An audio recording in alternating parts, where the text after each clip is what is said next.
잠시 후 여러분은 선사시대부터 현재까지 일본 역사를 모두 알 수 있습니다. 자, 그럼 로빈의 기록을 시작합니다.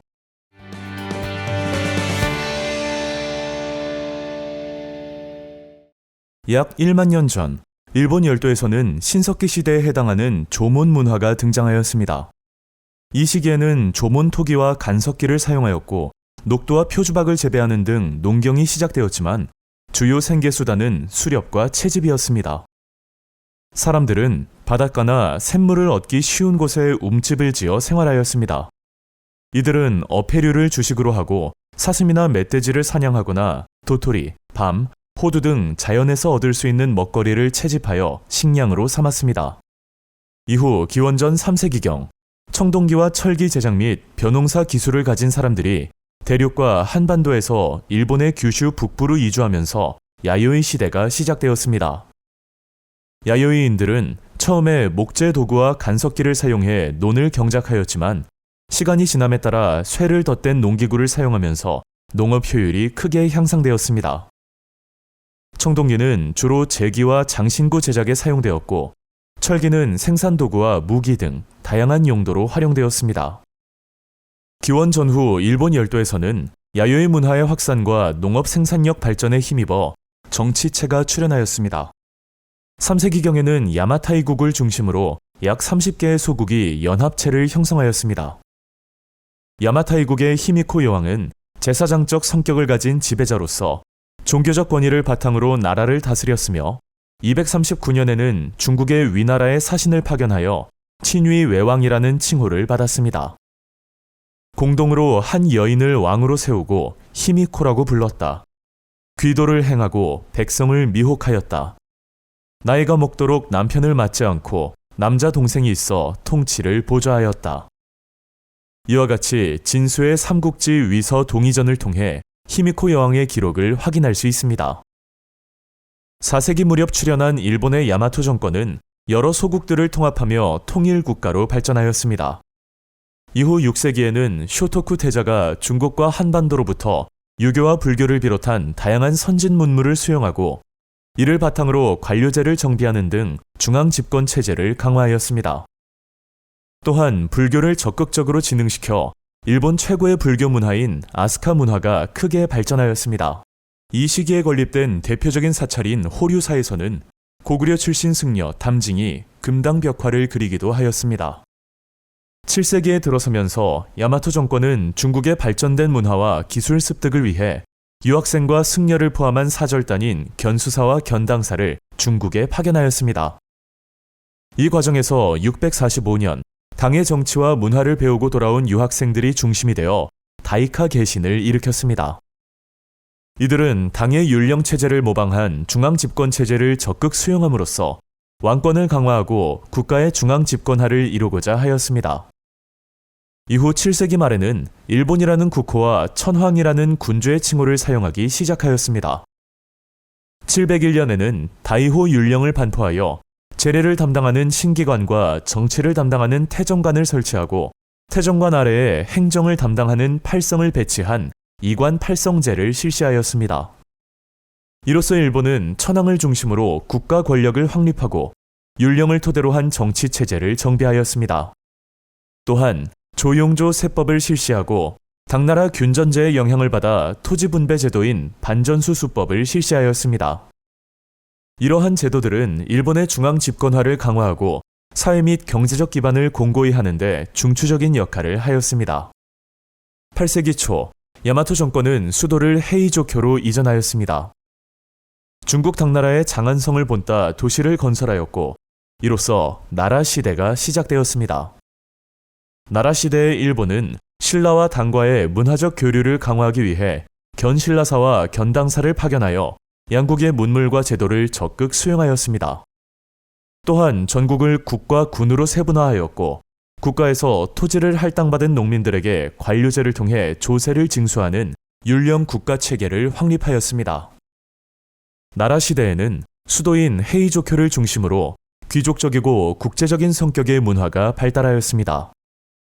이 시기에는 불교가 국가의 적극적인 보호와 지원을 받으며 크게 성장하였고 수많은 사원이 건립되고 불상이 제작되었습니다. 특히 나라시대 최고의 호국 사원인 도다이사가 이 시기에 건립되었으며 이곳에서 신라의 민정문서가 발견되기도 하였습니다. 또한 고대 역사와 신화를 정리한 문헌인 고사기, 일본 서기가 편찬되었고 일본의 고전 시가를 엮은 만엽집도 편찬되었습니다. 하지만 왕위 계승을 둘러싼 왕실과 귀족 간의 대립이 중앙 집권 체제를 약화시켰고 이에 8세기 말 천황은 불교 세력의 정치 개입을 차단하고 정치를 개혁하기 위해 헤이안쿄로 천도하였습니다. 이로써 약 400년간의 헤이안 시대가 시작되었습니다. 헤이안 시대는 문화적으로는 매우 번성하였지만 정치적으로는 귀족들의 지속적인 개입으로 인해 왕권이 점차 약화되었습니다. 이 시기에 귀족과 호족, 사원들이 대규모 장원을 소유하였고 지방에서는 무사계층이 독자적인 세력으로 부상하며 중앙정계에 진출하기도 하였습니다. 9세기에서 10세기에 접어들면서 일본은 주변 국가인 당, 신라, 발해 등이 멸망하자 이들과의 관계를 단절하고 자체적인 문화를 발전시키는 방향으로 나아갔습니다. 9세기 말에는 중국과의 공식적인 교류를 담당하던 견당사가 폐지되었고 외래 문물을 일본의 고유한 풍토와 생활 방식에 맞게 바꾼 국풍문화가 발달하였습니다. 국풍문화는 일본의 고유 문자 체계인 가나를 탄생시켰습니다. 가나를 사용한 일본 고유 형식의 시가인 와카가 발달하였고 가나로 쓰인 이야기책인 모노가타리가 유행하였습니다. 또한 주택과 관복 등의 일본 고유의 특색이 드러나기 시작했고 불교도 일본화되어 고유의 특성을 띤 형태로 발전하였습니다. 일본에서는 헤이안 시대 후반 율령체제가 동요하고 사유지인 장원이 인정됨에 따라 귀족과 호족들은 장원을 확대하고 자신의 세력을 키웠습니다. 이 과정에서 왕권은 약화되고 사회는 불안정해졌습니다. 귀족과 호족들은 자신들의 토지와 권력을 지키기 위해 스스로 무장하여 무사가 되거나 무사를 고용하였습니다. 수도에서는 조정의 무관들이 왕실이나 귀족의 신변 경호 및 저택의 경비를 맡았으며 이들 무사들은 서로 연합하거나 항쟁을 반복하며 점차 거대한 무사단으로 발전하였습니다. 이후 12세기 말 미나모토노 요리토모가 귀족 세력을 제압하고 권력을 장악함으로써 일본 최초의 무사 정권인 가마쿠라 막부가 탄생하였습니다. 막부란 쇼군이 주둔하던 막사란 뜻으로 막부에서 쇼군은 왕을 대신하여 정치를 주도하였습니다. 막부 시대에는 쇼군이 세습적으로 최고 통치자가 되어 왕을 대신한 실질적인 지배자가 되었습니다. 미나모토노 요리토모는 무사들에게 토지 지배권을 보장하고 그들에게 치안 유지와 장원 관리의 책임을 맡겼습니다. 막부가 성립된 이후 천황은 주로 의례적인 역할을 수행하는 상징적인 존재로 전락하였고 쇼군은 무사를 통솔하며 일본의 최고 지배자로 군림하였습니다.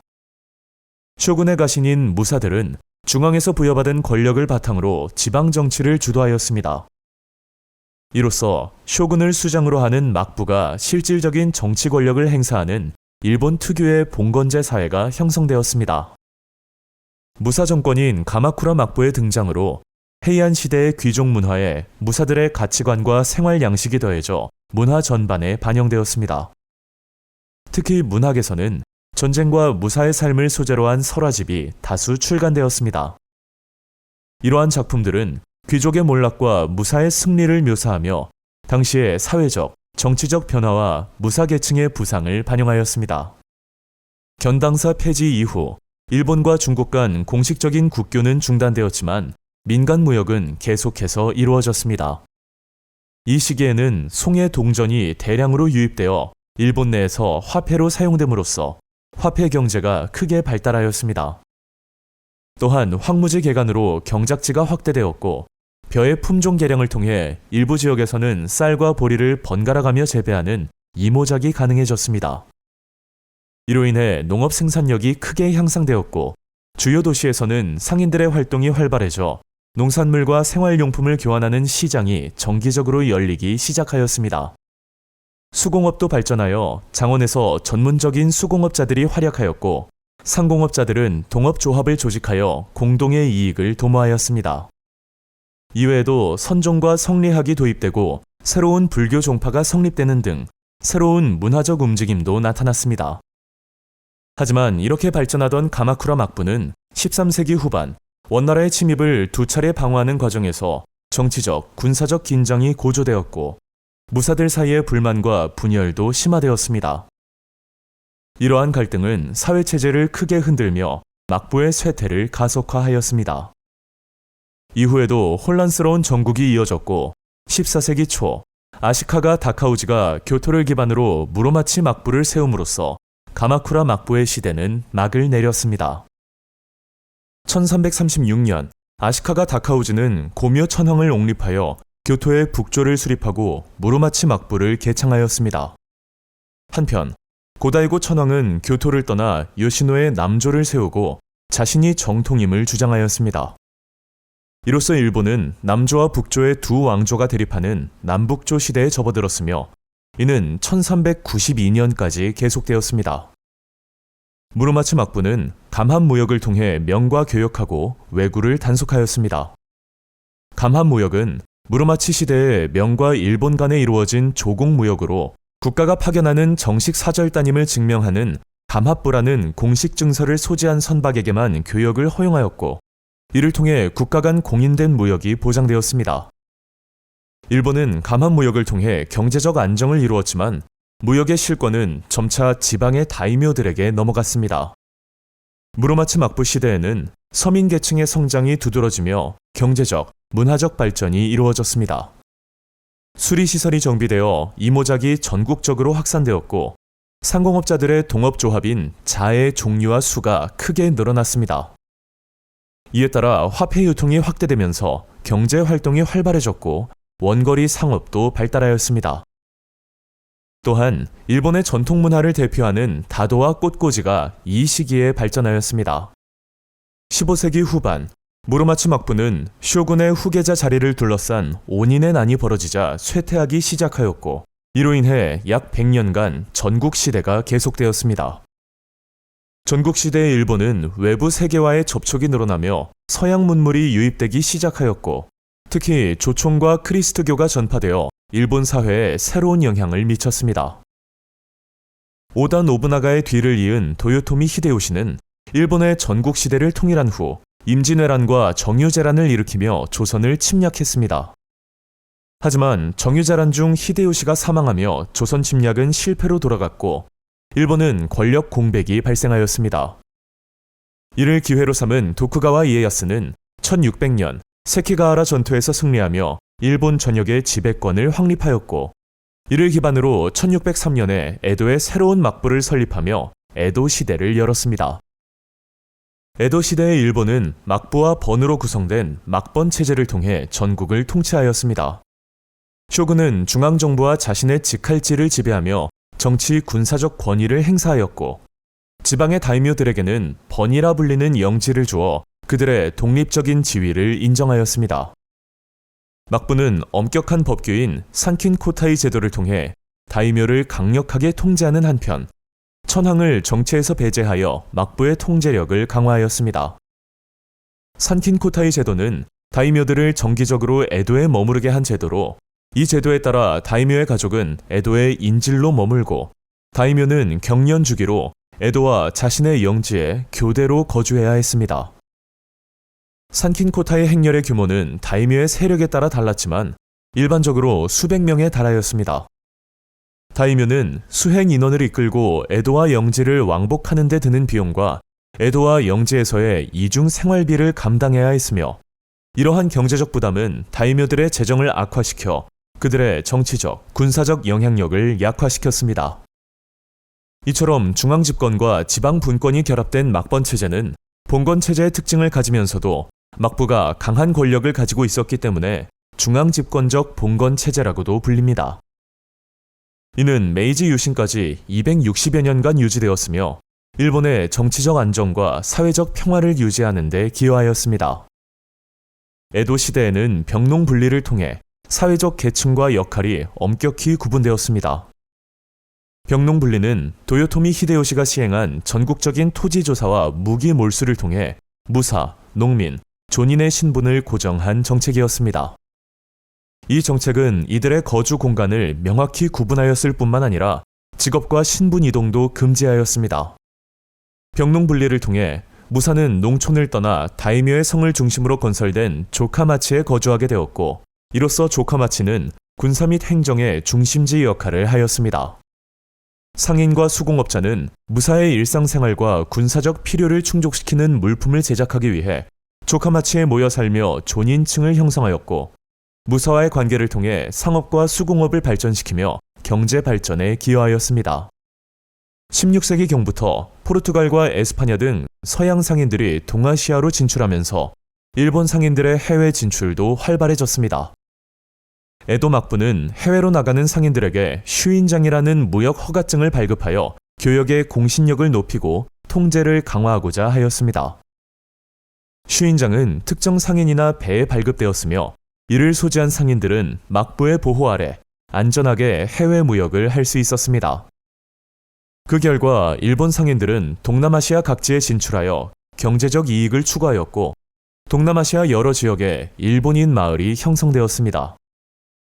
에도 막부는 1630년대 중반에 쇄국 정책을 강화하여 크리스트교의 포교를 금지하고 사무역을 엄격히 통제하였습니다. 하지만 예외적으로 나가사키의 대지마를 개방하여 네덜란드 상인과의 교역을 허용하였습니다. 이 과정에서 네덜란드로부터 서양의 의학, 천문학, 조선술 등의 학문이 전해졌고, 이를 통해 서구의 근대 학문을 뜻하는 난학이 형성되었습니다. 특히 서양의 해부학을 소개한 해체 신서의 출판을 계기로 난학이 크게 융성하였습니다. 대지마는 1636년 기독교 포교를 금지하기 위해 나가사키 앞바다를 매립하여 만든 부채 모양의 인공섬이었습니다. 초기에는 포르투갈인들이 격리되어 거주하였지만 1641년 네덜란드인들을 이주시키면서 약 200년간 일본과 네덜란드 간의 무역기지로 활용되었습니다. 일본은 대지마를 통해 서양의 물품뿐만 아니라 기술과 학문도 받아들였으며, 에도 막부는 네덜란드 상관장이 정기적으로 제출하는 보고서를 통해 국제 정세를 파악하고 이를 자국 정책에 반영할 수 있었습니다. 에도 시대에는 개간 사업으로 농경지가 확대되고 농기구의 개량과 시비법의 발전으로 농업이 크게 발달하였습니다. 이로 인해 농업 생산력이 증대되어 각 지역에서 쌀뿐만 아니라 차, 목화, 염료 등 다양한 상품 작물이 재배되었습니다. 또한 막번 체제의 정비와 함께 전국의 도로망이 정비되면서 물자의 유통이 원활해졌습니다. 이를 통해 상공업이 발전하였고 여러 지역에 도시가 발달하였으며, 도시의 상공업자들은 가부나 카마라 불리는 동업조합을 조직하여 자신들의 이익을 도모하였습니다. 이러한 경제적 발전에 힘입어 중산층으로 성장한 존인은 여가를 즐기기 시작하였고, 그 결과 가부키, 우키요에 등 특유의 존인 문화가 발달하였습니다. 가부키는 에도 시대 존인 계층에게 큰 인기를 얻었던 연극으로 노래, 춤, 기예가 어우러진 종합 예술이며 남성이 여성 역할을 맡았습니다. 우키요에는 에도 시대 서민층을 중심으로 유행한 풍속화로 다색 목판화로 제작되었습니다. 에도 막부 시대에는 상하의 신분 질서와 예절을 중시하는 성리학이 체제 유지를 위한 관학으로 채택되었지만, 성리학의 경직성을 비판하며 개인의 내면적 성찰과 도덕적 행동을 강조한 양명학 역시 성행하였습니다. 18세기 후반, 일부 학자들은 고전과 고대사를 연구하며 외래 사상에 물들지 않은 고대 일본의 정신을 추구하는 국학운동을 일으켰습니다. 국학자들 중 일부는 일본 고유의 전통과 신화를 연구하며 신도와 천황의 존엄성을 강조하였고, 이는 막부 체제에 대한 비판과 반발로 이어졌습니다. 이러한 사상적 기반은 후에 막부를 타도하고 천황 중심의 정치 체제를 회복하려는 존왕양위 운동에 큰 영향을 미쳤습니다. 에도 막부는 약 200년간 일본을 통치하며 통상과 외교를 엄격히 제한하는 쇄국 정책을 시행하였습니다. 그러던 중 아편 전쟁에서 청나라가 영국에게 패배했다는 소식이 전해지자 일본 내에서는 서양 열강의 무력과 식민지 확장에 대한 경계심이 더욱 고조되었습니다. 1853년 미국의 페리 제독은 군함을 이끌고 일본에 도착해 무력 시위를 벌이며 개항을 요구하였습니다. 이에 굴복한 일본은 1854년 미국과 미일 화친 조약을 맺어 두 개의 항구를 개항하고 최혜국 대우를 인정하였습니다.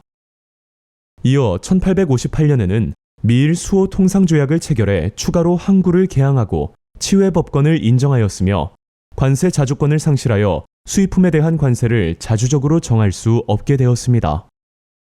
일본이 미국과 맺은 조약들은 일본에 일방적으로 불리한 불평등 조약이었으며 이후 일본은 네덜란드, 프랑스, 영국, 러시아 등 다른 유럽 국가들과도 유사한 조약을 체결하였습니다. 최혜국 대우는 한 국가가 다른 국가와 맺은 통상조약에서 특정 국가에 제공한 가장 유리한 조건을 다른 조약국에게도 동일하게 적용하는 것을 의미합니다. 치외 법권은 한 국가의 국민이 다른 나라의 영토에 있을 때 그 나라의 국내법을 따르지 않고 자국의 법에 따라 보호받는 권리를 뜻합니다. 미일 화친 조약 제2조 시모다 하코다테는 미국 선박의 땔감, 용수 및 선원의 식수, 석탄, 부족한 물품 조달에 한해 입항을 허가할 것. 제9조 미국에 편무적인 최혜국 대우를 줄 것. 미일 수호 통상 조약 제3조 시모다 하코다테 외에 추가로 가나가와 나가사키, 니가타, 효고를 기한 내 개항할 것. 제4조 일본에 수출입하는 모든 상품은 별책 규정대로 관세를 낼 것. 제6조 일본인에게 죄를 지은 미국인은 미국 영사재판소에서 조사하여 미국 법에 따라 처벌받을 것. 이와 같이 사료를 통해 일본이 미국과 맺은 불평등 조약의 내용을 자세히 알 수 있습니다. 일본이 서양 열강과 맺은 불평등 조약들로 인해 개항이 이루어진 후 막부의 굴욕적인 대외 정책에 대한 비판이 거세졌습니다. 특히 외국 상품의 대량 유입과 금, 은의 유출은 일본 경제에 큰 타격을 주었고 물가 상승으로 생활이 어려워진 하급 무사를 중심으로 외세 배격 운동인 양이 운동이 일어났습니다. 반막부 세력은 이러한 움직임을 외세를 배격하고 천황을 중심으로 일본을 다시 세우자는 조낭양이 운동으로 발전시켜 막부 타도에 이용하였습니다. 결국 1868년에 사스마번과 조슈번이 중심이 되어 막부를 무너뜨리고 천황을 중심으로 하는 새로운 정권을 수립하였습니다. 새롭게 들어선 메이지 정부는 일본을 강력한 근대 국가로 발전시키기 위해 서양의 문물과 제도를 적극적으로 수용하며 메이지 유신을 단행하였습니다. 메이지 정부는 에도를 도쿄로 개명하여 수도로 삼았으며 다이묘가 통치하던 번들을 통폐합하여 현을 설치하고 중앙정부에서 임명한 지사들을 파견하여 통치하도록 하는 폐번치현 제도를 시행해 천황 중심의 중앙집권 체제를 구축하였습니다. 또한 봉건적 신분제를 폐지하고 징병제를 도입해 근대적 군대를 육성하고 중앙정부가 직접 토지세를 징수하는 근대적 납세 제도를 확립하여 국가 재정을 안정시키고자 하였습니다. 뿐만 아니라 서양식 교육 제도와 의무 교육을 도입하고 미국과 유럽 등지에 유학생과 사절단을 파견하여 서구의 근대 문물과 지식을 적극 수용하고자 하였습니다. 특히 서구 열강과 맺은 불평등 조약의 재협상 및 개정을 위해 파견된 이와쿠라 사절단은 비록 목적 달성에는 실패하였지만 미국과 유럽 각국의 문물을 시찰하여 일본의 근대화에 기여하였습니다. 메이지 정부는 강력한 중앙집권 체제를 확립하는 동시에 은행 설립, 철도 부설, 그리고 산업 육성 정책을 추진하여 경제 발전을 적극적으로 도모하였습니다. 그 결과 19세기 말에 이르러 일본은 근대 자본주의 경제 체제로 접어들게 되었습니다. 이러한 경제적 성과와 더불어 서양의 학문과 사상이 일본 사회에 영향을 미치면서 의회 개설과 헌법 제정 등 서양식 입헌제도의 도입을 요구하는 자유민권운동이 전개되었습니다. 제5조 국가는 개인의 자유와 권리를 빼앗거나 제한하는 규칙을 만들어 시행할 수 없다. 제72조 정부가 헌법을 무시하고 함부로 국민의 자유와 권리를 해치고 건국의 취지를 방해할 때 국민은 그것을 전복하고 새로운 정부를 세울 수 있다. 이와 같이 1881년 자유민권운동가가 제시한 헌법안을 통해 개인의 자유와 권리 보장을 강조한 자유민권운동의 내용을 자세히 알 수 있습니다. 메이지 정부는 자유민권운동을 탄압하기 위해 신문지 조례와 집회 조례를 제정하여 언론과 집회의 자유를 제한하고 반정부적 활동을 통제하였습니다. 동시에 천황의 권한을 강조한 일본 제국 헌법을 공포하고 이듬해 의회를 개설하여 입헌 군주국의 모습을 갖추었습니다. 하지만 일본의 입헌제는 겉으로는 서구식 입헌주의를 따르는 듯 하였으나 실제로는 천황에게 정치적 대권과 군 통수권 등 막강한 권한이 집중된 천황 중심의 국가 체제였으며 민주주의적 요소는 매우 제한적이었습니다. 일본 제국헌법 제1조 일본은 만세 일개에 천황이 통치한다.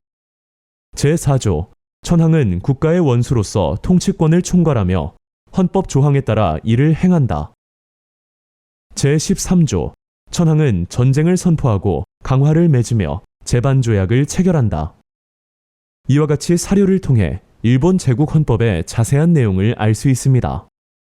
이어 메이지 정부는 교육 칙어를 제정해 국민들에게 천황에 대한 충성심과 애국심을 강조하고 국가에 대한 충성을 교육의 핵심 가치로 삼았습니다. 또한 일본 전통 종교인 신도를 사실상의 국교로 삼아 천황의 권위를 신성한 것으로 만들고 이를 통해 천황의 권력을 강화하였습니다. 그 결과 메이지 시대 일본에서는 천황과 국가에 대한 절대적 충성이 중요한 가치로 자리 잡았으며 이는 이후 일본의 정치, 사회 구조에 큰 영향을 미쳤습니다. 메이지 정부는 천황에 대한 충성과 일본 민족의 우월성을 강조하며 동아시아 침략을 추진하였습니다. 이는 근대화 과정에서 발생한 모순과 사회적 불만을 해소하고 자본주의 발전을 통해 해외 시장을 확보하기 위한 전략이었습니다. 1870년대 일본에서는 대륙 진출을 위해 조선을 정벌하자는 정한론이 제기되었습니다. 이는 조선을 정복해 중국과의 교류를 확대하고 동아시아에서 영향력을 강화하려는 목적이었습니다. 하지만 당시 일본 정부 내에서 내정개혁의 시급성을 주장한 세력의 반대로 유보되었습니다. 이후 개혁을 통해 중앙집권 체제를 강화한 메이지 정부는 적극적인 대외 팽창 정책을 추진하였습니다. 일본은 운요호 사건을 구실로 1876년 조선과 불평등 조약인 강화도 조약을 체결하며 본격적으로 영향력을 확대하기 시작하였습니다. 그 결과 조선은 부산, 원산, 인천의 세계 항구 개항과 치외법권 그리고 해안 측량권을 허용하는 조건에 합의해야 했습니다. 동시에 일본은 타이완을 침공하고 류큐를 합병해 오키나와 현을 설치하였으며 러시아와의 조약으로 홋카이도와 쿠릴 열도를 차지하는 등 점차 세력을 확대해 나갔습니다. 조선에 대한 지배권을 두고 청과 경쟁을 벌이던 일본은 1895년 청일전쟁에서 승리한 후 시모노세키 조약을 체결해 청나라로부터 랴오둥 반도와 타이완을 할양받았습니다. 이를 통해 일본은 대륙으로 진출할 중요한 거점을 확보하고 조선에 대한 영향력을 강화할 수 있었습니다. 하지만 일본의 세력 확장을 경계한 러시아는 프랑스, 독일과 함께 삼국 간섭을 행사하여 랴오둥 반도를 청에 반환하도록 압력을 가하였습니다.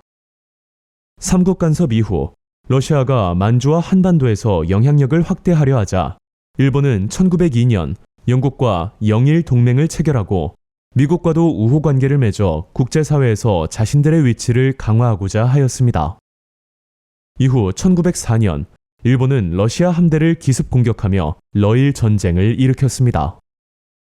주요 전투에서 잇따라 승리한 일본은 미국의 중재로 포츠머스 조약을 맺어 조선에 대한 지배권을 확보하고 랴오둥 반도의 조차권과 남만주 철도 부설권을 얻었으며 사할린 남부를 할양받았습니다. 이로써 일본은 동아시아에서 군사적, 경제적 세력을 확장하며 제국주의 국가로서의 지위를 확고히 하였습니다. 이후 1905년 일본은 을사조약을 체결해 대한제국의 외교권을 빼앗고 통감부를 설치하여 내정을 간섭하였습니다. 1910년에는 한일 병합조약을 통해 대한제국의 국권마저 강탈하여 대륙 침략의 기지로 삼는 등 조선을 식민지화하였고 이를 통해 동아시아에서 제국주의 세력을 더욱 확장하게 되었습니다. 제1차 세계대전 이후 일본은 승전국으로서 경제적, 정치적으로 큰 이익을 얻으며 독점 자본주의 체제를 완성하였습니다. 하지만 1929년 세계 대공황이 발생하면서 생산량이 급격히 줄고 대규모 실업자가 발생하는 등 경제적 위기에 직면하자 일본은 1931년에 만주 사변을 일으켜 만주를 장악한 후 청나라의 마지막 황제 푸이를 내세워 괴뢰 국가인 만주국을 세웠습니다. 만주 사변 이후 국제연맹은 일본의 만주 점령을 규탄하며 군대 철수를 요구하였지만 일본은 이를 거부하고 1933년 국제연맹에서 탈퇴하였습니다. 1932년에는 일본 군부의 강경파가 쿠데타인 5.15 사건을 일으키면서 일본의 군국주의는 더욱 가속화되었습니다. 군부는 재벌들과 협력해 산업 발전과 군비 확장에 힘쓰며 본격적인 전쟁을 준비하였습니다. 이후 1937년 일본은 중일전쟁을 일으켜 중국을 침략했고 난징을 점령한 후 난징 대학살로 불리는 대규모 민간인 학살을 자행하였습니다. 일본은 이에 그치지 않고 1941년 하와이 진주만에 주둔한 미국 태평양 함대를 기습 공격하여 태평양 전쟁을 일으켰고 이로 인해 미국은 제2차 세계대전에 참전하게 되었습니다. 하지만 예상과 달리 일본은 1942년 6월 미드웨이 해전에서 패배하며 전세가 역전되었고 1945년 8월 미국이 히로시마와 나가사키에 원자폭탄을 투하하고 소련이 참전하자 8월 15일 무조건 항복을 선언하였습니다. 이후 일본은 연합군의 통치하에 놓였지만 1951년 샌프란시스코 강화조약을 통해 주권을 회복하며 오늘날에 이르게 되었습니다. 여러분, 재미있게 보셨나요? 저희는 더욱 다양한 나라의 역사로 다시 찾아오겠습니다. 로빈의 역사 기록